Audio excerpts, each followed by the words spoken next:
May, actually this is April's board meeting, but we're holding it the 11th of May. Start over now. Oh, did you just barely do that? I didn't, she did. Oh, sorry, Freddie. Okay, this is our Heber Light and Power Board of Directors regular meeting.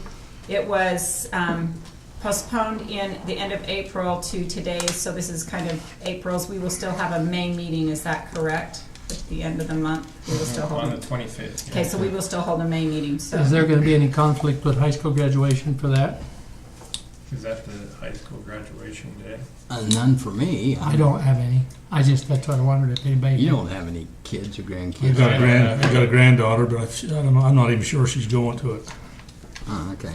Okay. We'll find So it out. sounds like it won't be a problem. It probably shouldn't be a problem because I think graduation's not till later in the evening. It's 5 o'clock, I think. Oh, the graduation's at 5? 5 o'clock. Ah. It's been in the afternoon, but I understand they moved it to. That's what the paper said today. Okay, well, tentatively, we will have a May 25th meeting at 4 o'clock. If it needs to be changed, we'll let the public know that. Okay. All right, Mayor McDonald asked to be excused. I'm Colleen Bonner, Mayor of Midway. I'm conducting this meeting. And I'm sure that Jeff Smith will be coming in here shortly, but we have a quorum, so we're gonna go ahead and get started. First item on our agenda is the consent agenda, which consists of the March 28th board meeting minutes, the March 2016 financial statements, and the March 2016 warrants. Are there any comments or discussions or clarifications? Make the motion, we accept the meeting minutes, financial statements, and warrants for March 2016. Okay, do we have a second? I'll second it. Any further discussion? The minutes for March 23rd. Yeah. March 23rd, yes. Yeah. Okay, all right, all in favor? Aye. Aye. Great, all right.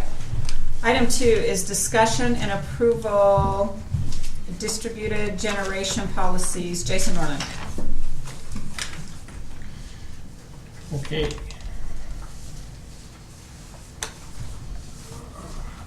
Is that this? Before we get going, any questions on what we are proposing there? Is this the net metering as well as the pilot program? Yeah. You might have to have Bart put it on your machine. Good, how are you? WD Secretary, is that okay? 720.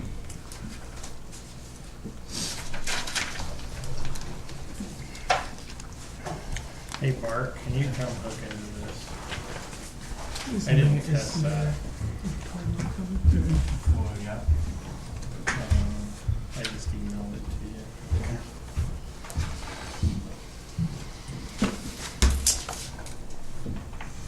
you. Yours isn't reading it. huh? Good, how are you? Well, I could probably mess with it, but. I think we all want to pick a date and go up and help Al and do some cabinets. Is he behind? I think he is. I always glance there when I go by and his door's been open just about every day.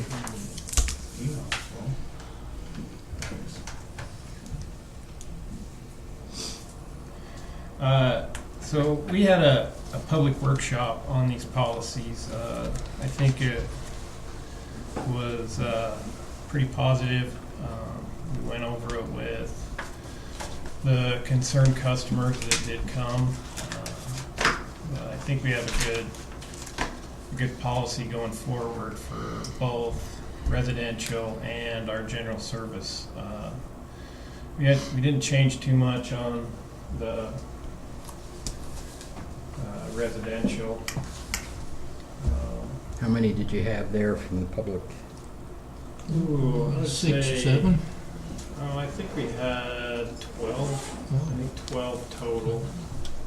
And then a couple of late arrivers that came after we kind of met with the main group of the public, so probably about 14 in all.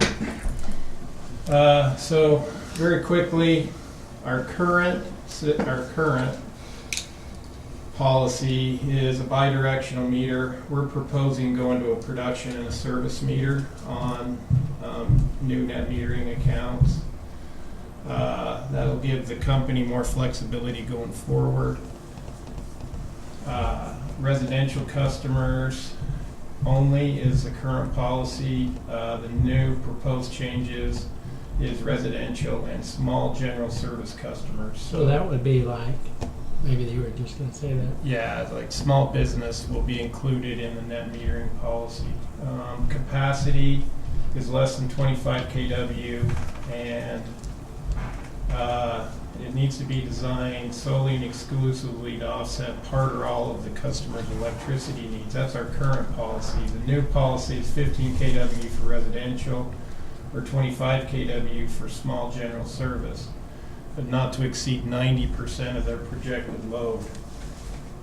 And we're also put in language about keeping it under our circuit limitations. So each circuit can only handle so much distributed generation on it, so that that circuit remains reliable going forward. Is the idea that not exceeding 90% of their load to keep them from putting up and basically doing it for business to make money? Yeah, and there was some talk in that with the public, and I've emailed some back and forth with some of the public that showed up at the meeting. 90% is a number that literally I approved, just is solely because I'm not looking for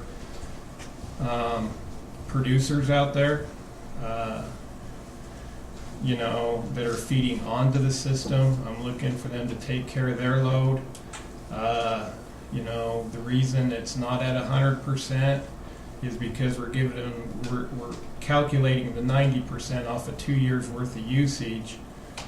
Well, if they're smart net metering customers, before they invest in the solar panels, they're going to do total efficiency on their home, and that's going to knock their 2-year average down anyway to where they're probably going to be at around 100% anyway. So it's really, we don't dictate how much a customer uses. We're just going 90% of 2-year average. Of their history. Mhm. And so we think that's a fair number, because once again, the customer does have the ability to knock their usage down to where those solar panels are at 100%. So as far as the rate, we're currently paying retail rate or avoided costs if they sign the renewable energy credit over to us. What we found is we haven't had any luck marketing the renewable energy credit to date, and so we're just removing that complexity from the policy and just buying any excess energy back at the retail rate. Renewable energy credits, they're being turned over currently, like we discussed. In the new policy, the company reserves the right to claim the RECs in the future.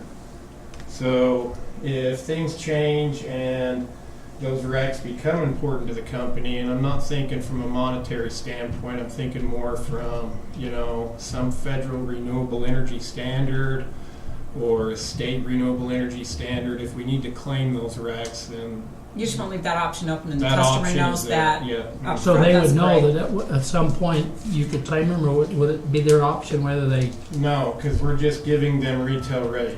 So we've removed that option, and we have the ability to claim that rate. I mean, we would check with the customer before claiming that rate, making sure that the customer has not claimed it somewhere to make it defunct. But we think that covers us well enough. Okay. Electrical codes, current policy, they must comply, and in the proposed change, they must comply. And the fees, we're bumping the fees from 150 up to 300. That is based solely on us knowing exactly kind of what it's costing us for these net meterings. So we know what the admin charges are. When we set the fee initially, it was just for the meter. Now we know that we've tracked the costs on the 100+ applications and customers that we have. We know that is somewhere a little bit north of 300, so we think 300 is a fair fee. That's a one-time fee. That's a one-time fee, yes. That's to get them all set up, hooked up. Mm-hmm. Yeah, Does that cover those meters?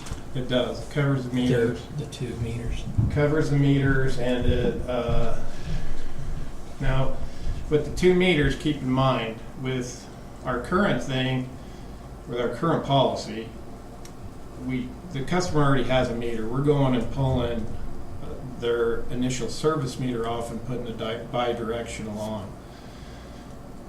With the new policy, they will keep the service meter that they've already paid for, and they're just going to place the bi-directional meter that can be programmed to be bi-directional or not. But having the 2 meters there just gives the company much more options as this grows into the future. Okay. So one of those meters is already existing? Yes. And the 300, we provide them the new meter, in addition to their Yes. regular meter. Mhm. And set everything up. Set it up. And They Yeah. provide the base, I think, don't they? Yeah. Yeah. So, new requirements for net metering applicants. This is a change. We're now requiring all net metering applicants, before their application is approved by us, to go through an orientation.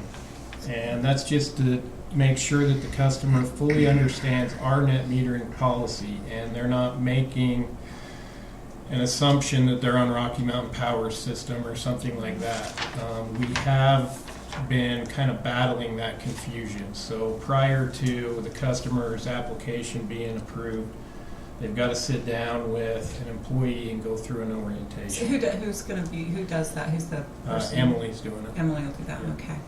So. I think that's a great idea. And then applicants may only use a licensed installer. So we will reject applicants that aren't using a licensed installer. And, this is a definite, target at do-it-yourselfers. I'm not arguing that, but the do-it-yourselfer needs to have a licensed installer, make sure that their do-it-yourself project is safe and up to code. This is a protection for the This is, customer as it's well as just the company. we don't want to hook up Yeah. bad systems, so. And neither do they. And the licensed installer, this is another change. We are going to be offering a solar contractor class. And all that class is going to be, I don't anticipate it being anything long or arduous. It's just going to be a class, and we want the installers and the contractors to know our policies as well. So those licensed installers, is that licensed by the state, or Yes. it's Mhm. different than an licensed electrician, and No, there's something it in is. addition to that, or what? Yes, they are getting that S202 solar photovoltaic contractor license. Okay, so it's a separate Yeah. deal. And So then they would already have the S201? Yes. Most of them would. I mean, the good installers are electrical contractors, but we're also requiring that they have that S202 as well. Okay. So, any other questions there? Okay, this is the other big document that we sent you, and this is the feed-in tariff pilot program. So we're doing net metering for everybody basically that's 25 kW and less. For everybody that's 25 kW and higher, that are general service customers, we're doing this feed-in tariff pilot program is what we're proposing. This program will run through December 31st unless this body chooses to extend the program. Should So that that's be a year and a half. 17, year and a half from now? Yeah, a year and a half from now. Yep. And applications will be accepted on a first-come, first-served basis. Limited capacity with flexibility in contract terms to respond to customer demand and unknown factors. Qualified participants are going to be all general service customers and customers installing the solar generators in an existing or new service with a total capacity of 25 kW and less than 250 kW. So there is that ceiling of 250 kW. So if we have that weird producer that wants to put on something more than 250 kW, that would have to come to this board, and that would probably fall into the risk management policy on our general wholesale portfolio. So This is a good place to start, though. yeah. So the steps to get these things approved: the customer would should review the system's distribution generation circuit limitations. Now we had a generation circuit study done. We know exactly how much under normal operation each one of our circuits can handle of distributed generation. And so they are limited to that. So if we have a circuit that only has, 50 kW of capacity, of distributed generation capacity left on it, and they want to do 55 kW, that could limit them. Customer must complete feed-in tariff customer orientation. So once again, that customer is going to have to come in and understand this policy fully before we accept the application. Contractor must have completed the solar contractor orientation. No different. Submission of application and application fee. The customer will submit the application. Company's engineer, as part of that, will conduct a preliminary engineering review, and that cost will be included in the application fee. So application and design is reviewed. Customer is notified that it's either accepted or it's rejected, and for what reason. So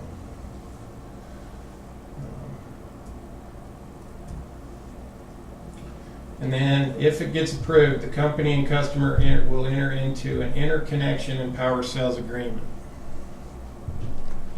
And the interconnection agreement will be based on, the term will be useful life of panels, customers' obligations and standard for construction, maintenance, and repair. There's some insurance requirements in that agreement, and system upgrades and payments for upgrades as contract obligation. So within that interconnection agreement are those things. They're included in it. So The estimated useful life's about 20 years. Producer, they tell you how much. Yeah, and that's part of the application, so we'll know that going in as to kind of what kind of term we're signing on for. Okay. So the customer, so the power purchase agreement. The term is based on the useful life of the facility and facility capacity.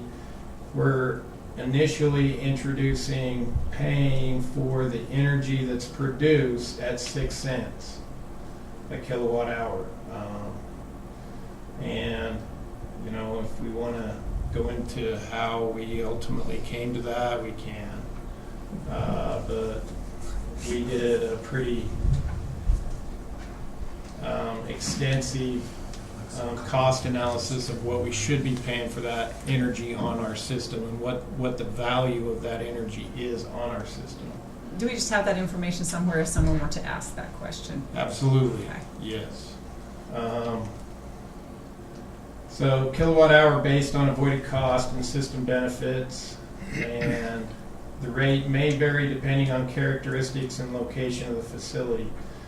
So the power purchase agreement is literally, it is negotiable, meaning if we have a portion of our system that is really getting overloaded, we can see where there's more benefit to having some more distributed generation on that portion of the system, then it allows me the flexibility to negotiate with that person for a number above 6. if it's in an area where we really don't need any more distributed generation, or we already have a lot of distributed generation, and then it gives me the freedom to negotiate to less than 6 cents for that typical install. So, You ought to just be aware that that's kind of an unusual thing for us to do when we're dealing with customers, is to not have it locked down.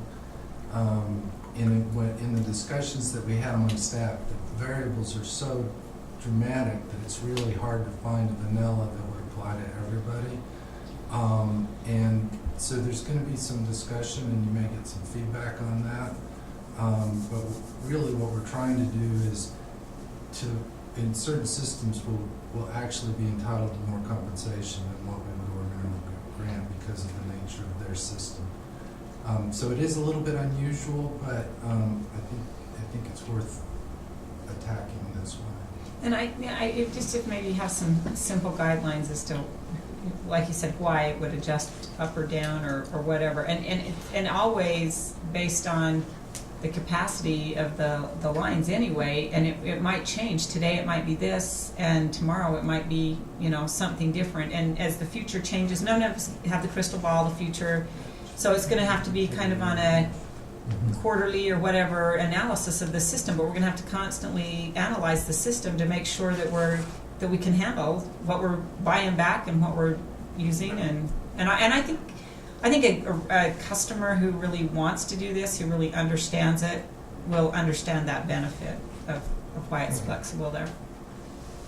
yeah, most people that are doing these types of systems, greater than 25 kW, they're pretty familiar with it. The first one that we're probably going to see come through here is going to be one of the lumber stores that's building in the area. Mm-hmm. And they're doing it on all of their stores. They are very fluent in this stuff. Not Burton. So, Well, it's kind of new to some of us. It's been around for a long time, but they've really changed the way they do things and makes it more enticing to a customer, I guess. So what are they going to do? They'll put panels on the roof of their big building? But the nice advantage of somebody like that is they have the experience from other places and so they can also be a benefit and a help to the company from their experience to tweak what we need to do to make it. We're wanting to be very user friendly, but at the same time we have to be careful because we have to protect the company. yeah, mm-hmm, for sure. So, Very good. anyways, quick rundown. And I know they're big documents, but I think that we're on the right track. Anyway. So, and a lot of time and effort has been spent in putting this together. There's a lot of background work in this. Like I say, we've done engineering studies. We teamed up with other UAMPS members to do kind of an analysis of what solar is worth on our system, and so we have that study done as well, and then we also asked our engineer to help us quantify, okay, solar's worth this much in our portfolio, yes, but what are the benefits out on the system as well? And that helped us come up with that number. That's really how we came to the 6 cent number. And net metering, it hasn't changed a lot, but it does give our customers a little bit more flexibility out there, especially those small businesses, to do this if they so choose. Okay. You going to discuss the document this time, or? I didn't read the big one. I figured it was one customer.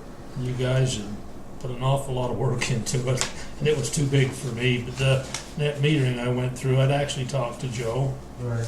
And I haven't made those changes in the documents that were. I noticed that when Carly sent the last update out that they hadn't been included. No. You want to discuss them at this time? There's only, Yeah, if you want to go ahead and just present them, that's No fine. problem. I don't have them with me. you so- got the document? for the net metering. Is it this whole thing? Just the rule number 14, the net metering is the only changes I've proposed, just some updates. What page is that on? Well, starting on page 1, Oh, at the back, net metering net application? metering, yeah, not just straight net metering, service rule number 14. This one, Kendall. Okay, I'll get to it. There it is. That one. Yep. And it will happen, I guess. We haven't assigned a number to the pilot program, but it'll have a number, but it needs to be put in here. Second So paragraph. this front part's the power sales deal, pilot program, and then this is the net metering deal. Yeah, page 1 on that part. I don't know whether this is the same. Looks like you're spinning through the pilot program there. Well, what I would recommend on the pilot program is that the guidelines are one document with all the attachments, and that you, The appendix or yeah, attachment? yeah, and I can't remember, and that you approve that as one document. The attachments are just rules and, Well, they're the contracts that Jason just walked through. yeah. So the pilot program, as well as the electrical service rule number 14, net metering service, all is one, or No, just no, this? that's separate. This The is net separate. metering One's is for- separate. Okay, that's what I thought. So there's two. It's listed here as on the agenda as one item, but it's two.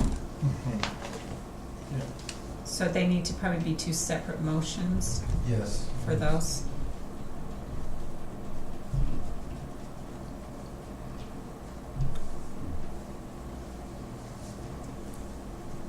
Bob, I was thinking that the changes you had were primarily.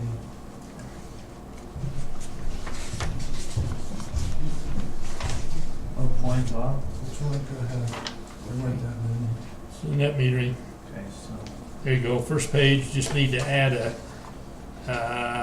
rule number in the second paragraph. That'll refer to the, do we have a rule number for the pilot program? Actually, I don't think we probably will. So does that mean that we will remove the placement of the rule number in the net metering document? Yes. So, Well, okay, right there, we'll take out described in rule number blank. all right. So it'll just say solar power sales pilot program, period. Right. Okay. Okay. So you take off from described. Yep, It'll end solar power sales pilot program, period. yep. So cross off described in rule number blank. Okay, down in 2,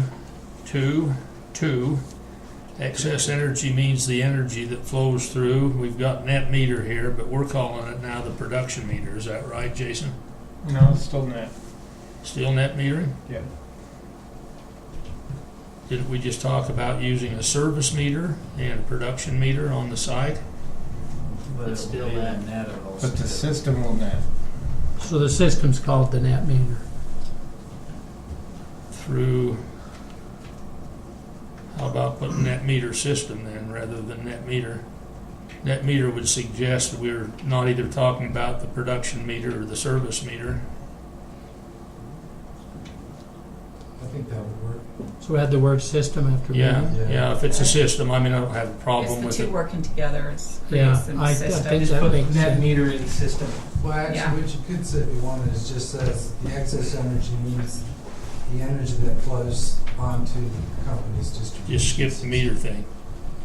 So that flows, so cross off through net meter just onto, Yeah. Right. Yeah, onto the company's distribution system. Okay. yeah. And then the other one was 2.4.2.2. And it talks about 90% of the customer's average energy usage during the prior 2 years of the company's estimate of the annual usage based on the size and type of service. So And that's 90% number stays. right, and that's contradictory to the next page down at 2.4.4, where it says is sized and constructed to solely offset part or all of the customer. It suggests here that we can offset all, where that former paragraph 4.2.2, number 2, suggests that, or says that it's 90%. So I just talked to Joe, and maybe we either take that out or, And we talked about taking out that whole 2.4. The only reason I'm going over these, if we're gonna vote on them and we change it, we should know that we've changed it. So cross off the and at the end of 243 too.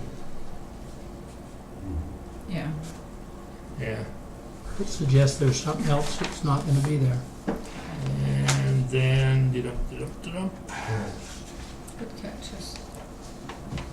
it's a good document. I mean, it means a lot to me because I think we're gonna have far more net metering than we will our pilot program, at least. Boy, you sure hear a lot of advertisements on the radio about it. It's becoming a big push. And then over on page 4, we talk a lot about owning and maintenance. So page 4, 5.1, talking about service meter. A net metering service shall have a service meter installed and will be owned, and I suggested and maintained by the company. That's, So will be owned and add and and maintained. maintained. Yeah. Oh, So install, service meters installed all and, Well, but wait a minute, It's present it's, down low. it's down in the next, it's on 5.3 kind of does that. Yeah, and then let's just move on to 5.2. well, so what are, on 5.1 then? Net meter service. Service meter shall have a service meter installed and will be owned, and then add and maintained. Why by the not have company. a meter installed, comma, owned and maintained? But it's it not- covers in 5.3, But the if it already company shall covers it- own and maintain the production meter, and the customer shall own and maintain the meter base. It's already there. It's sort of following what's already been written, rather than the commas. It can go either way, but I just figured the maintenance would be good in there. Then 5.2, production meter. In addition to the service meter, a net metering service shall have a production meter installed and will be owned and maintained by the company. Just another clarification of, 5.3, just wanted to 5.3 say- covers that again too. it does, yeah, it does. Then 5.3, the company shall own and maintain the service and production meters, That's correct. and the customer shall own and maintain the meter bases. So you need to add service Yeah, Service and and production. production. and production meters. And then both, and then 5.1 and 5.2 covers, anyway. They that- sort of tie in. That covers that the company owns and maintains those two. Down on 6.1, the end of the third line down on that. Net metering facility, if it does, add a not there. If it does not comply with these standards. In no way what I'm doing here is trying to be critical of the Yeah. document. I think Did you see that one? it's a great document and a great plan. I That just one wanted is- it that to. one definitely needs to be done. So what are you saying? The company will not interconnect If it does not. a net metering facility if